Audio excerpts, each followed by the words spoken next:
And as we are coming on the air tonight, a big promise seems to be emerging from President Trump, floating the possibility of some sort of refund or dividend or money back into Americans' pocketbooks as part of the savings that he says we are seeing from all those government cuts. But can he actually deliver? There's even under consideration a new concept where we give 20% of the DOGE savings to American citizens and 20% goes to paying down debt, because the numbers are incredible. As they say, the devil is always in the details, and those details right now are something we just don't have access to. We are learning, however, that the next round of cuts could target the government's largest department, the Pentagon. Now, Secretary of Defense Pete Hegseth has issued a memo with a plan to cut 8% from the defense budget in each of the next 5 years. At least he is asking for proposals from military leaders to come up with that. And here's the thing.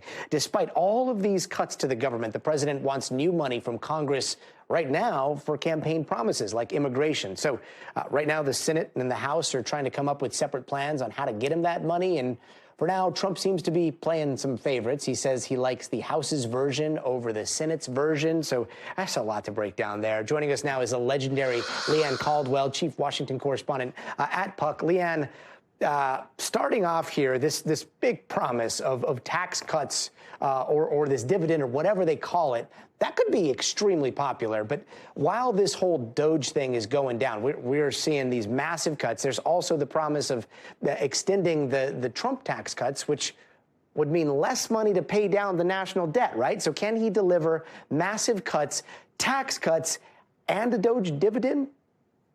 Oh my gosh, Gadi, that's a lot. And I have no idea. I'm also interested in if 20% go to the public and 20% are for debt reduction, what's the other 60% of savings for? Mm-hmm. So we'll have to find out.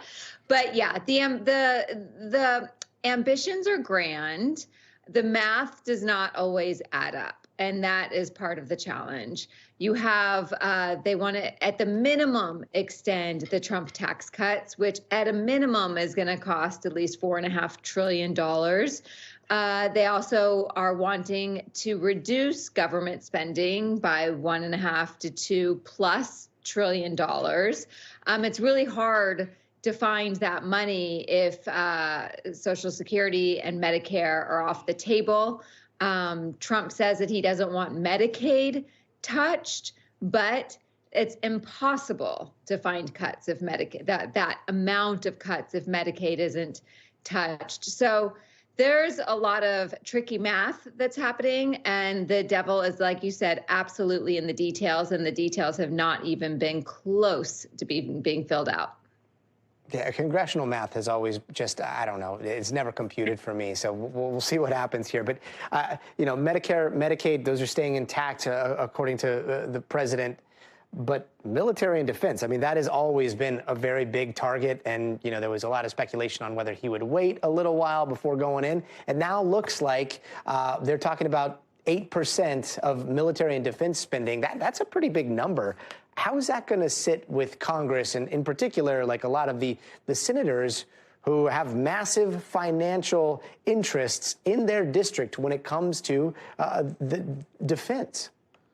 Absolutely. This is an industry that impacts most states, most districts around the country. And we're going to see if Congress actually tries to assert its power in this component, start talking about defense cuts, because they spend a lot of time, of course, funding the entire federal budget, not just defense spending, but domestic spending as well. On domestic spending, they've been allowing Donald Trump to kind of go in and Elon Musk and DOGE to make these cuts without giving a lot of pushback. We'll see if that's the same with these defense cuts. Now, the Republican Party is divided. There's a section of the Republican Party that wants to reduce defense spending. There's another section who wants to increase defense spending. Mm-hmm. So, you know, we're going to see what sort of programs this is. Maybe they always say that the Defense Department is unable to be audited. It's too big. It's too cumbersome. Maybe they're actually able to do it, and they're able to find 8% of cuts that are just waste, fraud, and abuse. But I don't know. This is a huge task. And one other part about this, while they're talking about cutting the defense budget by 8%, simultaneously, Congress right now is discussing an additional $150 billion for defense spending. That's outside the normal process. And so, again, tricky math, Gadi. Did you say 100 billion extra or 100 million? 150 billion extra dollars. That exceeds, that I believe, and again, my math sucks, but I believe that exceeds 8%, which is going to be cut. So I need I need like a very large calculator here. Now we'll get into the details of this latest budget bill and all of the reconciliation stuff in just a bit. But you're so well connected in Congress. Can you walk us through like the tea and the power dynamics here? Reading the president's post, where he's talking about the Senate version and the House version, it does sound like he's setting up like a Senate versus House sibling rivalry thing here. Like, is this a one bill versus like a two bill thing, or is this just a president pitting two people against each other or two chambers against each other power play? I mean, maybe a little bit of both. Trump likes chaos, right? He likes some competition and see who can win out. But the president has wanted one big, beautiful bill. Speaker Johnson has been pushing Donald Trump to definitively come out for this one bill to do his entire agenda of border security funding, defense funding, tax cuts, and budget cuts. But Donald Trump for weeks and months has just kind of wanted to stay out of it and said, you guys figure it out. Now, he decided today, of all days, to weigh in the process, saying that he wants the one bill. So the reason this is problematic is because it's a big embarrassment for the Senate, brand new Senate Majority Leader John Thune, who has been telling the president and telling his colleagues that two bills is easier to get through the Senate, give the president a win right away, and then they work on the more complicated tax stuff later. And the reason the timing is so interesting is because the Senate already moved on this process. They started the process last night. They had a preliminary vote last night. So if Donald Trump would have just said this 24 hours ago, it could have, people wouldn't saved a lot of time. Yeah. Yeah, totally. Yeah. It would have saved a very late night. Yes. Very late night, lots of hand wringing and embarrassment for John Thune. He was taken completely off guard. So the House and the Senate are always at odds with each other. But Donald Trump might have just exacerbated this feud, this you don't say.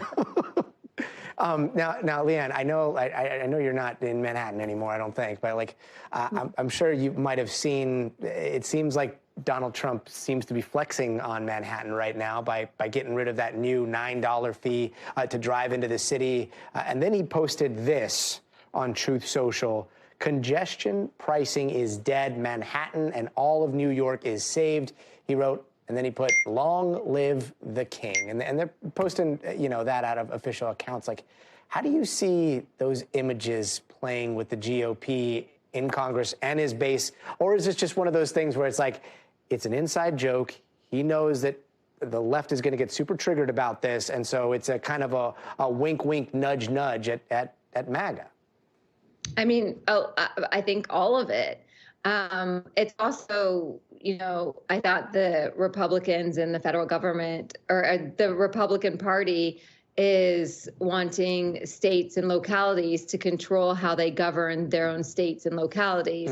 And for Donald Trump to come in and all of a sudden remove something that has already gone through in New York. But Donald Trump also jokes through a lot of truths as well. So when he says, "Long live the king," it will trigger a lot of liberals. But it also comes at a moment where people are worried about an authoritarian leadership, an expanded executive branch, expanded executive power. This also comes 2 days after Donald Trump tweeted that it's okay if you break the law as long as it saves the country. I'm paraphrasing, but I think Democrats have learned not to listen necessarily to what he says, but to pay much more closely to what he is doing. And they would say that the actions that he is doing actually fits into what he's saying, including that tweet. Yeah, what ironic times we live in, where the lines between hyperbole and reality continue to be blurred every single day. Leigh, thank you so much for joining us. Thanks, Gadi. Thanks for watching. Stay updated about breaking news and top stories on the NBC News app or follow us on social media.